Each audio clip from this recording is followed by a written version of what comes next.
Hi, my name is Melissa Klimek with Seer Gallery, and today I'm talking with artist Cintia Segovia. Cintia has two pieces in our current group show in a virtual gallery space. She also has two additional pieces of work that are available on our website, so we'll hopefully be talking through both of those today. Hi, Cintia, thanks, and I appreciate you talking with me today. Thank you, Missy. Thank you. And thank you for having me here. Yeah. So I was hoping first we could talk about your two photographic works that are in the virtual gallery space. If you can spend just a little bit of time talking to our audience about these two photographs and what inspired you to make them and how they relate to the overall theme of the exhibit.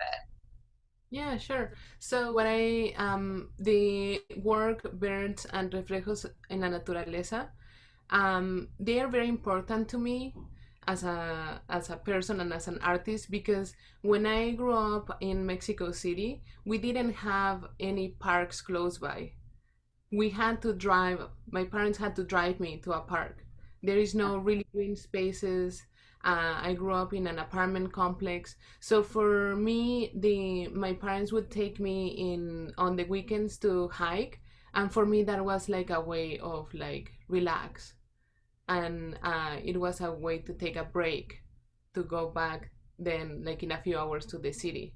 So that's why I feel so drawn to these nature-based landscapes that are they reflect like an open space. Your other works that you have that we're showing on the website are very different than the two photographs in the virtual gallery. They almost look like icons. They're digital photographs that are printed on an acrylic background, and they're illuminated from the back, so they kind of have a light interaction to them.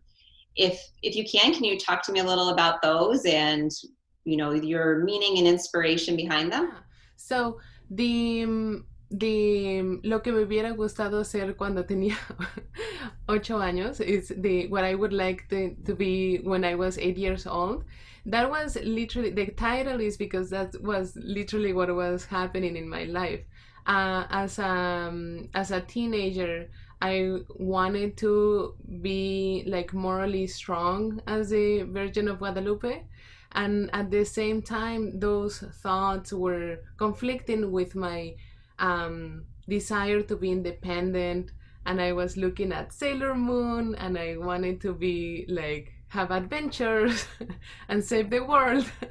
So um, now as an adult I was really thinking about how can I make peace with these two parts of my life, and how I could be both, and how the when we think about God, goddesses, or in my case about the Virgin Mary, it's about living the life as you want it, like with knowing that you have the freedom to become what you want. So that's what it symbolizes for me. At the same time, these three works for me are a way to initiate a conversation about politics and stereotypes, and and the roles that we are used to having in our society for women, like women roles. The other piece, the Revolucionaria, I chose this iconic piece from the female revolutionary in Mexico because it's a very strong icon. There is a lot of photographs. They have they played a big part in the Mexican Revolution, but what is not so known about is that they were actually not getting paid for their labor. Wow. They were they were considered to be like they had responsibilities. They had to be cooks. They had to be sergeants and provide services, but they were not paid because they were not considered as in the same level as men. Wow. So I wanted to also shed light on that. So thank you so much, Cynthia, for taking the time to talk with us today. Thank you, Melissa. Yeah.